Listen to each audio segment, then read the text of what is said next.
नमस्कार, मैं हूं रविंद्र जैन और आप देखना शुरू कर चुके हैं सबकी खबर। आज मैं फिर भोपाल के पश्चिमी क्षेत्र के एक गांव में हूं और इस गांव का नाम है मेंडोरी।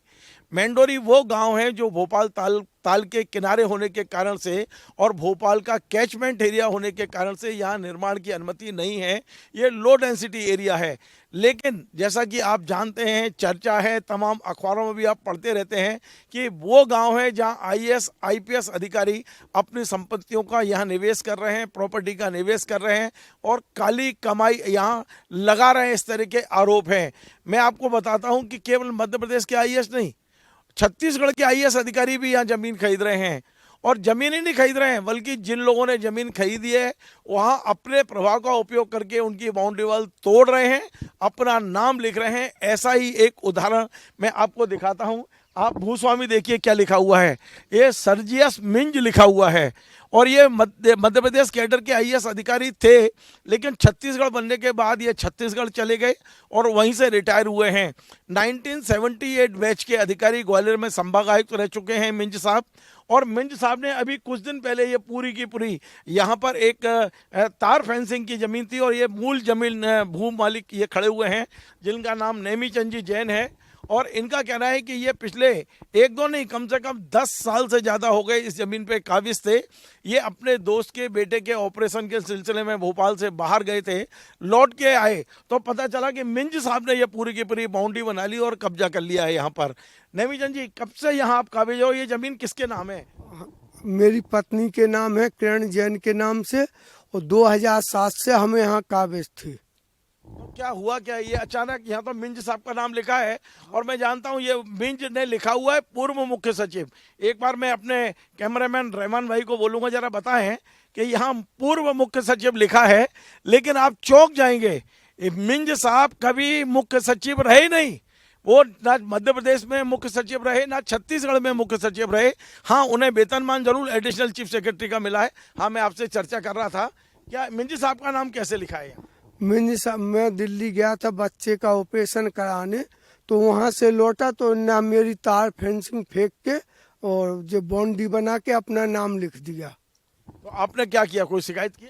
मैंने शिकायत की है, सीमांकन कराया, नपती हुई, नपती के बाद हमने 250 की कार्रवाई की है। 250 क्या होता है? एक ये कब्जा हटाने की। आपको लगता है कि कब्जा हट जाएगा? क्योंकि ये तो प्रभावी लोग हैं, आईएएस अधिकारी हैं। अब हमें मुख्यमंत्री जी पे पूरा विश्वास है, शासन पे, कि वो हटवाएंगे और फिर देखते हैं क्या। तो मिंज साहब से कभी बात नहीं हुई? उनने आके बात साहब ने, उनके जो शैलन शर्मा जी हैं, जो बोले हमारी जमीन है, तो हमने भैया कागज हमारे हैं, हमारा खसा कोई कागज है आपके पास? ये क्या आपने केस लगाया हुआ है? किरण जैन पत्नी नेमीचंद जैन, तो जो हमारा बटान हुआ है, तो इसमें लिखा है खसरा नंबर 37 और आपका लिखा है खसरा नंबर 78। तो ये क्या हुआ है कि टीएन दुबे के कई और थे, तो कलेक्टर ने 18 से लेके 85 तक के खसा जीरो कर दिए। जो जहाँ बैठा था फिर से खसा नंबर अलर्ट कर दिए। उसकी मेरे पास कॉपी भी है। तो ये कौन सा खसरा है, 37 है या 78? जी 78 है। अच्छा, और इनने 37 लिखा है? इनने 37 लिख दिया। इनको 2007 से कई जमीन मिली ही नहीं है। जो यहाँ पटवाई आरआई ने भी इनको बोला है कि आपकी सर यहाँ जमीन नहीं है, आपकी उधर है, तो जो वहाँ नहीं गए न मेरी तार फेंसिंग मेक के अपनी बाउंड्री बना ली। तो आपने सुना, ये नेमीचंद जी बता रहे हैं कि मध्य प्रदेश के मतलब क्या हो रहा है, किस तरह से ये हो रहा है कि तालाब के किनारे की ज़मीन, पहली बात तो यहाँ निर्माण नहीं कर सकते आप। केवल 0.06% यहाँ एफएआर है जो लो डेंसिटी एरिया में होना चाहिए। ये जो इलाका है जहाँ मैं खड़ा हूँ, इसे आप टाइगर मूवमेंट इलाका भी कह सकते हैं। लेकिन पता नहीं क्या ऐसा है कि यहाँ मध्य प्रदेश छत्तीसगढ़ के आईएएस आईपीएस अधिकारियों की ऐसी नज़र लगी हुई है। आप यदि इस पूरे गाँव में घूमेंगे तो यहाँ या तो आईएएस के नाम लिखे हैं, आईपीएस के नाम लिखे हुए हैं ज़मीनों पर, उनके रिश्तेदारों के लिखे हैं, बेनामी संपत्तियां हैं। और अब तो ये भी हो गया है कि आम आदमी की ज़मीन की फेंसिंग को तोड़कर आईएएस अधिकारी जिस तरह से कब्जा, ये बता रहे हैं नेमीचंद जी किस तरह से ये कब्जा हुआ है इस ज़मीन पर। आप देखिए, नेमीचंद जी बता रहे हैं। एक मिनट, मैं कैमरामैन से कहूँगा ये जो इनकी बाउंड्री को तोड़ा गया है वो भी बता दें कि ये बाउंड्री को तोड़कर ये सीमेंटेड बाउंड्री बनाई गई है।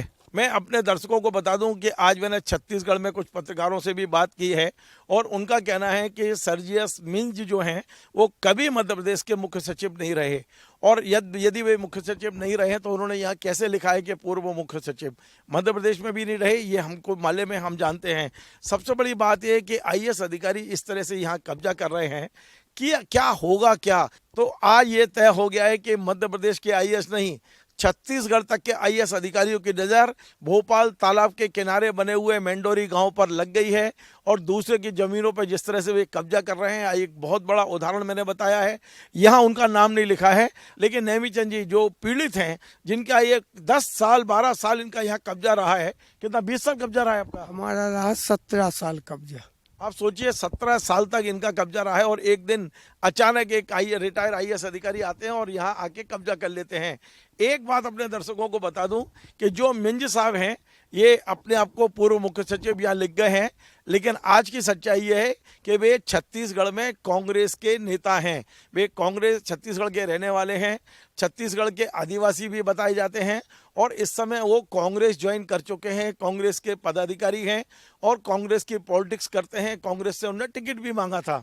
तो फिलहाल आप इन्हें आईएएस कह दें, पूर्व मुख्य सचिव खुद को बता रहे हैं, लेकिन ये पूरी तरह सरासर झूठ है कि वे मुख्य सचिव रह चुके हैं। हाँ, रिटायरमेंट के समय उन्हें एडिशनल चीफ सेक्रेटरी का वेतनमान मिला था, लेकिन मुख्य सचिव का पद कभी नहीं मिला, कुर्सी कभी नहीं मिली। लेकिन अपने आप को मुख्य सचिव बताकर यहाँ जो कब्जा किया है, अब जिला प्रशासन भोपाल को देखना है, मध्य प्रदेश सरकार को देखना है कि ऐसे अधिकारियों पर क्या कार्रवाई की जाए।